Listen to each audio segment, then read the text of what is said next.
Hello and welcome to News from the Blindside. My name is Aaron. I'm bringing you two stories tonight that I found in the past week that I thought were both kind of obscure and interesting and that I wanted to share with you.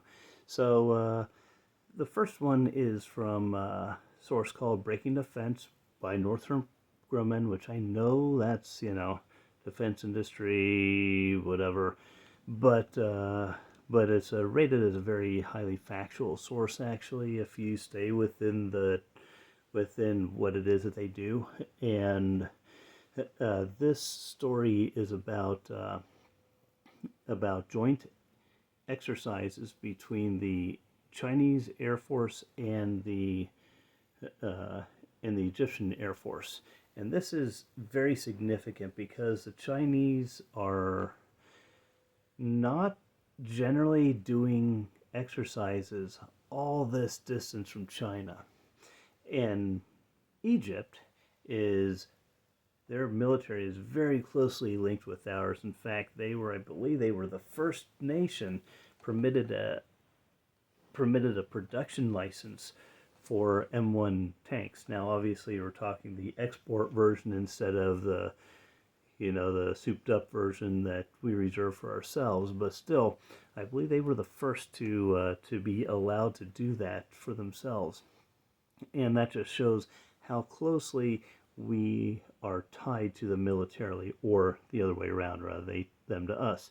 Now they fly F-16s, which is something that a lot of countries do. A lot of countries, at least that we like, tend to fly F-16s, or they want to fly F-16s, and their F-16s are pretty significant. I mean, China got upset with the U.S. for selling F-16s to was it Indonesia or was it the Philippines? Probably both. They get upset whenever we sell anything that's decent to anyone over in the Pacific Rim, because it means they can't do whatever they want. But in this case, the F-16s that Egypt has apparently are an older model. Now the airframe is going to be the same, but they get upgraded in terms of sensors and other parts of the electronics and stuff. That's really where the magic happens. And we've denied them permission to upgrade their stuff. And so they're looking. They're at least they're giving out signs that they're looking. Now, whether that actually means that they're going to be buddy-buddy with the Chinese, I don't know. Whether that means that the Chinese are going to actually be interested in selling them J-10s, I don't know. But it's J-10s flying alongside F-16s, which means a couple of things. It means that China thinks that the J-10C matches up well against at least older F-16s, to the point where they think it will impress the Egyptians. And it also means that they're able to sustain a multi-week uh, um, military exercise on a different continent. And those are two things that a lot of military analysts that I've heard talk about this. They've kind of questioned their ability to do that. Not just is the equipment good? Is the equipment what they claim it is? Because we haven't seen it in action. A lot of our stuff is battle tested. We battle tested ourselves. We give it to allies. It gets fielded, and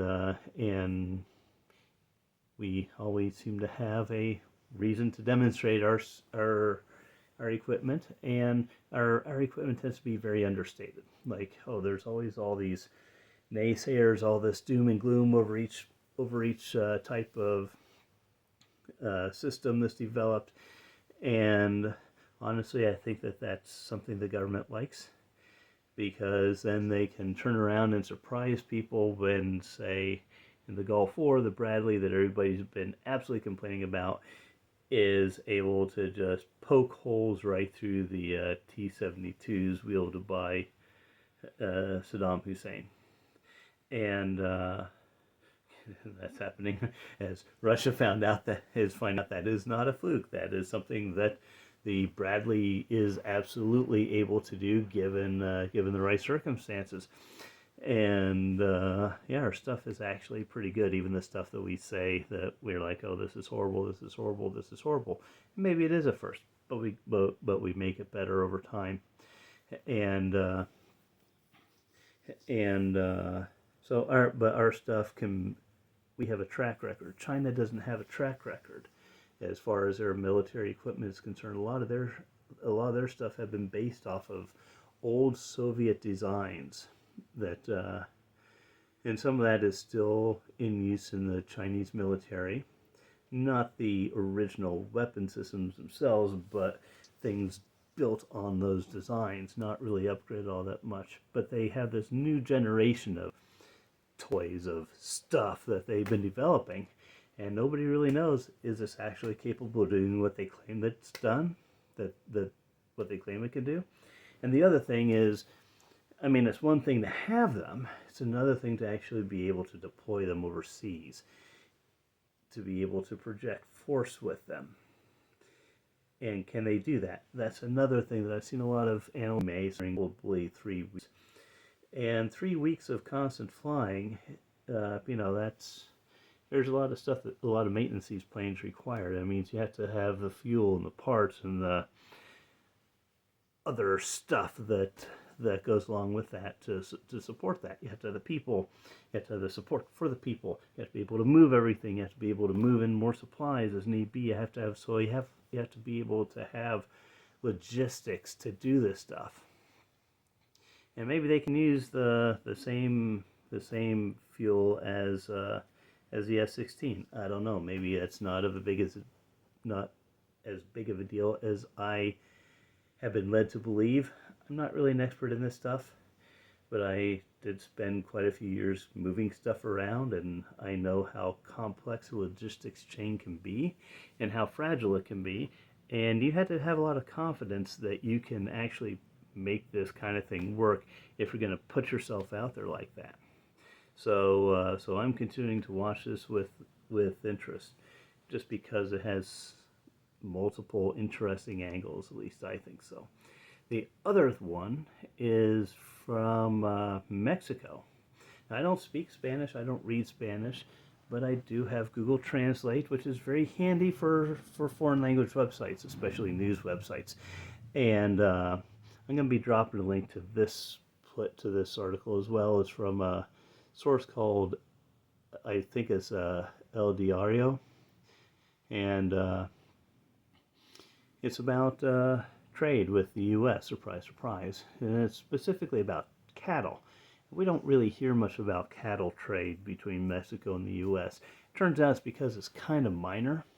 They have 2 years ago, apparently, we bought like 110,000 head of cattle from them. Last year is down to 24,000. So we're not talking, in the grand scheme of things, a big economic impact for either one of us, except the reason for this ban has nothing to do with what's happening politically. It has to do with what happened south of Mexico. There's a parasite. It's called screwworm. The screwworm is actually the larva or maggot of a fly. Now, most maggots, they eat dead flesh. I mean, literally, you can use them in a hospital to clean out necrotic tissue in the wound, because they'll only go after the dead tissue and leave the living tissue behind. And I don't know how frequently they're used for that, but I've heard doctors talk about this. It's a known thing. May not be they may have better options now, but it is a thing that can be used. These don't go after dead tissue, they go after living tissue instead, because, I mean, it's another niche, and of course, nature is going to fill it in the most horrible way it can. So, you have a scratch one day, and 2 days later, you have maggots burrowing through your skin, causing you incredible agony and creating a big old crater in your body. And this is something that they have been trying to keep from going north for decades. It was creeping north. They stopped. I think it was at the southern border of Honduras. They had like this screwworm firewall that a lot of countries north of there were contributing to, because nobody wanted this to break containment. Nobody wanted it to get up into Central and North America. A few weeks ago, I saw an article that about it being on an island in the Caribbean. I want to say the Dominican Republic, but I'm probably wrong about that. But the big thing is that it escaped the firewall and bypassed it. And it's apparently far enough north now that we're concerned about that being brought up by Mexican cattle. And I know that it seems like that's kind of a theme these days, but consider this. That article came out last week. I've been trying to record this for 5 or 6 or 7 days now. Keep having equipment failures and all sorts of stuff. And I was trying to find the source again, and I found an update that came out yesterday about Europe doing the same thing for the same reason. So it's not just the U.S. It's not like, oh, well, don't them Mexican cattle up here. It's a legitimate concern that everybody's worried about, which I hadn't really considered, that maybe live cattle are transported across the Atlantic these days. I kind of figured because we're talking beef cattle, right? These aren't milk cattle. These aren't dairy cattle. These are beef cattle. I always figured it'd be easier to just, slaughter the cattle in Mexico or the U.S. and freeze dry the hunks of meat, or flash freeze the hunks of meat and send them over that way. But apparently they do entire living cattle that way, and that's and the EU considers this to be a big problem as well. So and the implications of screwworm escaping into North America, don't know. I'm not a fly guy. I don't know. Can they survive up here? How far north can they survive? They say that with global warming, these things are spreading further north.